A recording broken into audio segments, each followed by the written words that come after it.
America Israel దాడులతో తీవ్ర స్థాయిలో నష్టపోతున్న ఇరాన్కు అండగా నిలబడుతోంది రష్యా. ఇరాన్కు రష్యా వ్యూహాత్మక మద్దతిస్తోంది. అమెరికా యుద్ధ విమానాలు, యుద్ధ నౌకలు, సైనిక స్థావరాల గురించి ఇరాన్కు రష్యా ఇంటెలిజెన్స్ సాయం చేస్తోందని ఒక నివేదికలో వెల్లడైంది.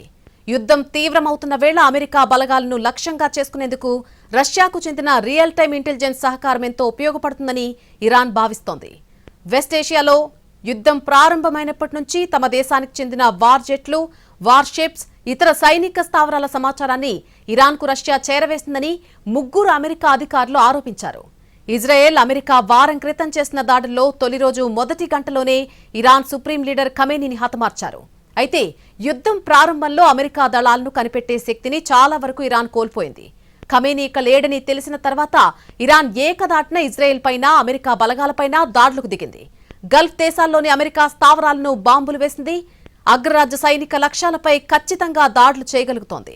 ఇప్పటివరకు ఇరాన్ వేల సంఖ్యలో వన్ వే అటాక్ డ్రోన్లను, వందల క్షిపణులను అమెరికా సైనిక స్థావరాలు, రాయబార కార్యాలయాలు, ఇతర లక్ష్యాలపై ప్రయోగించింది.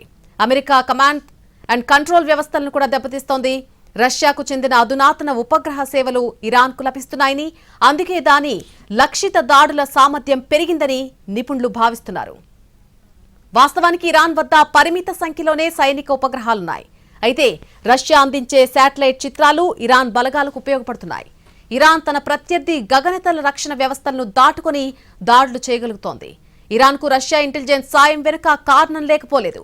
ఉక్రెయిన్పై యుద్ధం చేస్తున్న రష్యాకు డ్రోన్లను ఇరాన్ సరఫరా చేసింది. ఆ డ్రోన్లతో ఉక్రెయిన్ నగరాలపై రష్యా బలగాలు దాడులు చేశాయి. ఇప్పుడు అమెరికా బలగాలు స్థావరాలపై దాడులు చేసేందుకు ఇరాన్కు రష్యా ఇంటెలిజెన్స్ సహకారం అందిస్తోంది. కానీ ఈ భీకర యుద్ధంలో రష్యా నేరుగా ప్రవేశించే అవకాశం లేదు.